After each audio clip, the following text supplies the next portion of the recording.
Welcome back. As we've been talking about, the Prime Minister is set to hold a press conference later this afternoon.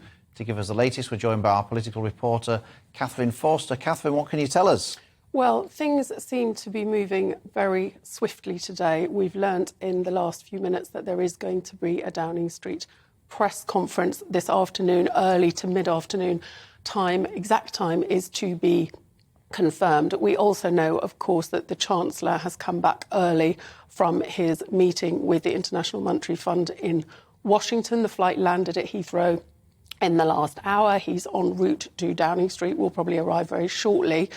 And obviously there are going to be face-to-face discussions between him and the Prime Minister. Can I also say you've got the phone, your phone, on the tabletop here because everything is so fluid, moving so quickly. You did say if the phone rings, if it pings, this is up-to-the-minute sort of information because of that press conference. There is a lot of speculation about the position of the Chancellor, Kwasi Kwarteng. I mean, this has been going on for some time, obviously, because at party conference, after the first U-turn, the rowing back on the cut of the 45p tax rate, but in the last days, increasing speculation that another major U-turn is coming, almost certainly likely to be on corporation tax, which was due to be held at 19p by Kwarteng. Rishi Sunak, the previous Chancellor, of course, was going to put it up to 25. So how much of the not-so-mini budget that was announced just, I think, 3 weeks ago is now going to be rowed back on? We don't know, but it seems likely that a significant amount, and the markets are already pricing that in. So let's get this right. You're telling us now, this is the latest news, what you're hearing, people contacting you, getting Kwasi might be possibly going, resigning, or whatever it is. And if, because we don't know, you're just getting all of these phone calls coming into you and text and messages coming into you. If that were the case, who do we think would be replacing Kwasi? This is an if.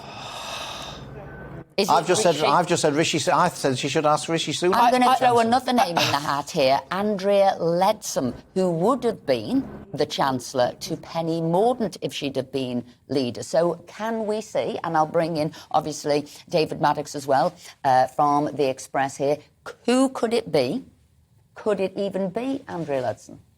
It could be Andrea Leadsom. I suppose at a stretch it could be Rishi Sunak, even though... You're coming round to my way of thinking. I mean, only in the sense that I can see your point in terms of a unity ticket, but actually, I mean, it would not bear much scrutiny given how the two were at each other about economic policy over the summer.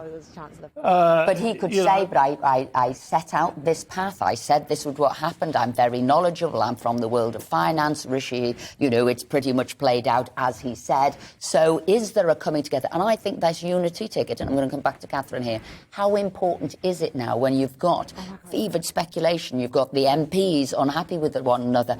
Would it not be a perfect coming together to bring all the MPs together, these two opposition, these two who were fighting it out only weeks ago to be leader of the party? It's possible, and I should say, we're speculating, aren't we, at the moment? We don't know until we know, but I would be utterly astonished if Rishi Sunak was prepared to announce that he would be Chancellor under Liz Truss. Utterly astonished. Thanks ever so much. Keep looking at the phone to give us the latest.